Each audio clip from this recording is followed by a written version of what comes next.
This poem is called A Ditty Not So Simple. Sing your song on a rainbow bend over safe harbor, harboring sail. A regatta of them pressed on, waves yanking and pulling, ropes held.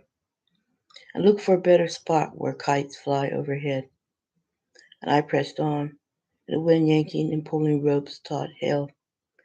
Do you hear?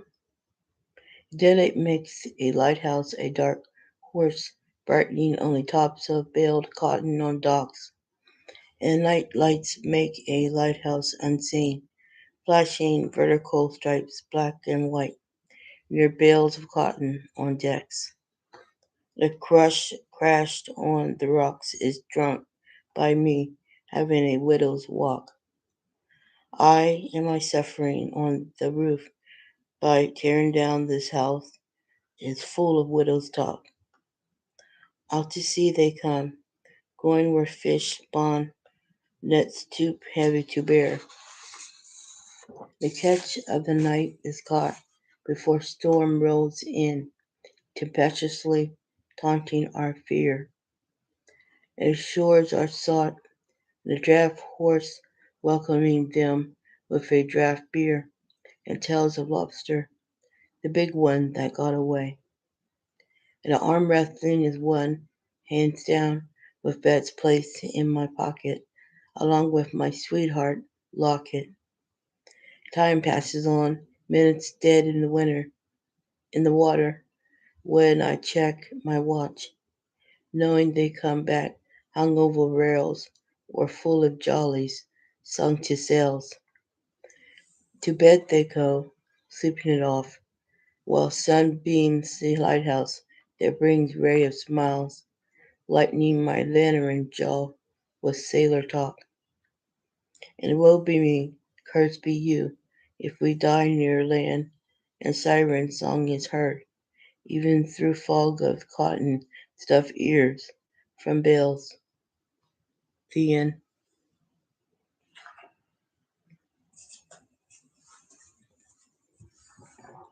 This poem is called Crazy Like a Fox. The runny eggs come from birds, scared shitless because they are my hit list. And the brood hen is done laying clutches of incredible edible eggs. Her clucking has disturbed Deputy Dog, the guardian of the barnyard's hog. And the windows and doors are locked down, kept in safe keeping from runaway jailbirds. And the scent hound is out for blood, and traveling by water has slowed them down a bit, especially with everyone covered in mud. They come almost to a standstill with pointers picking a tree, having a bear of a man hidden within its leaves. And the tears well up in the well water, a masking dirty face, facing the hangman's noose. The others have made tracks on the rails, jumping to it like boxcar Willie, reliving his tales. The pony expresses their neigh of dismay with me, long, longing for greener pastures where the cows never come home tonight. The end.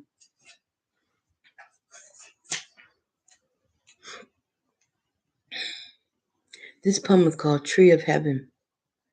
Elements of earth, wind, and fire clothe your being, and dirty, grimy skin whistling through hair that covers sight of your glowing amber eyes. Don't cry anymore, because the owl sings to you. They know who you are. And journey ends begins above the rooftop with walls of a secret garden, a place where play is acted on by children. There is a time to run, walk, and fall asleep within the short end of tall grass in there.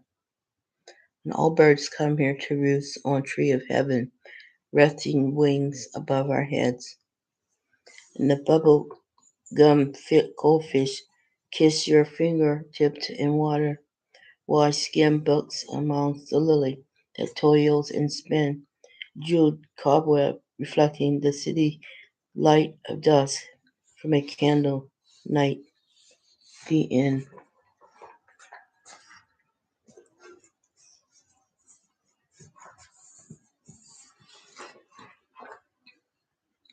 This one is called Miserable Millionaire.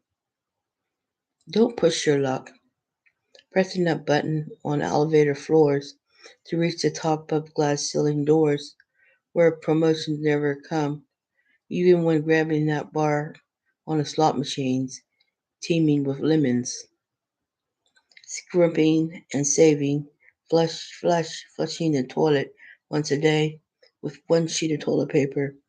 You're on a row to being a miser, eating like a bird, getting restaurant takeout, and a dumpster diving is right up your alley. Use the tea bag multiple times.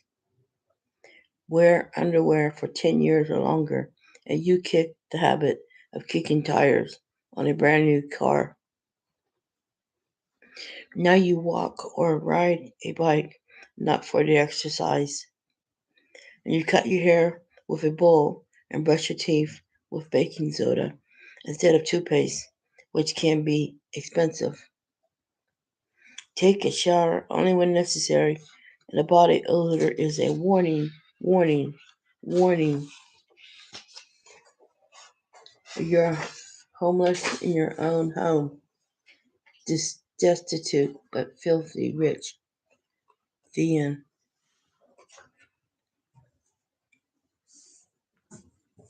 This poem is called Yankee Doodle. Earth tips die, simmering Yankee land. While an oak squirrel limber up, leaf stretch browner above than below. During these wretched dry spells, making upright Americans downright mean. They are hollering, airing the lung on hell-bent hymn, choking back voice full of whiskey swallow. And the spirits are raised cryptic newfangled wonder, where telephone lines hum along gossip and angle to angle roadside wire. This reminds them to shoot the breeze with 99 beers on the wall, oozing suds before mirrors. We busy ourselves with a noose, hugging a neck-tarred rural red. We're yanked forward to square-toed bench show of bottoms, making us awestruck to unholy pokes from leg-kicking stockings, going up powdered nude knee. We hanker for a polka-dot swagger and wooden-tipped umbrella, trolling taffeta twill. The tapers are for men only, where the amethyst earrings, faces, glasses with overly sweet breath from within the cheeks, Mulan blushes. And the lips clasp jaw stump store-bought teeth, having a silver bite worn from Peller's slow southern draw. And the rainmaker captures them all for coins as the day toils on. And we are all well fed with everyone's homily and grits. And the pickling barrels give grimace of puckery sours on lips. We wander home past Scarecrow carrying around crow heart feeling until the sharpened blades of mine cut the dewfall grass. The bells are hay lifted till we tire. Then forks are pitched into the earth, waiting for another day to simmer down. The end.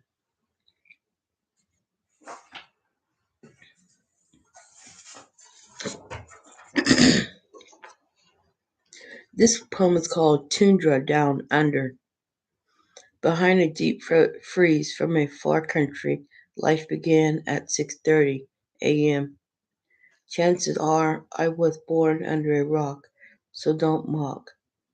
Unlocking keys to the past, a caveman enters a room full of bull, aurochs, and woolly mammoth in hand painting, running wall to wall, outstretched and spear chucking man of all, thinking conquest is the only way to save the day.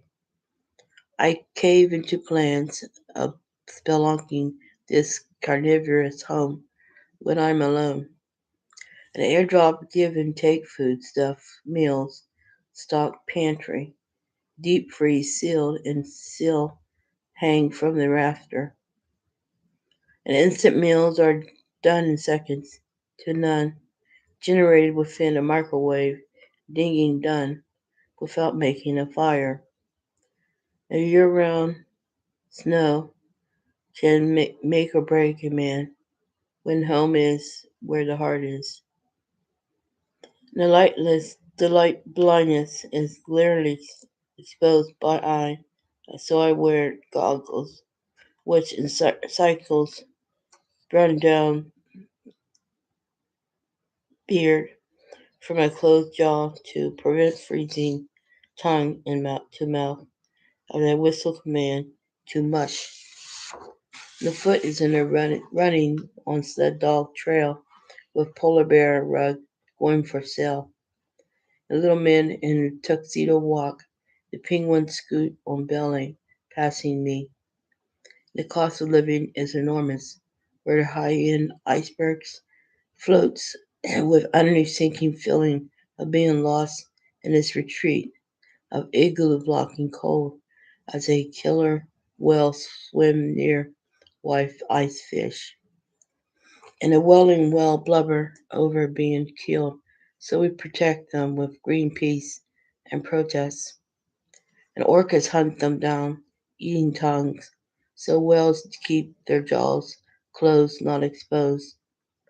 And the seabirds fly overhead, homing in on eggs that scale cliffs and shore as the hatchery of tales run with thoughts in my head of the frozen life constantly on the move. The end.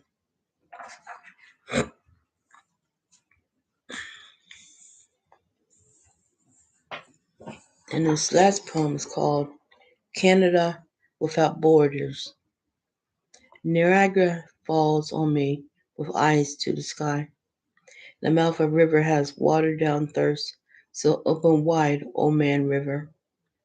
The yellow irises sward blading grass cut me softly, where love lies bleeding in the heart of summer.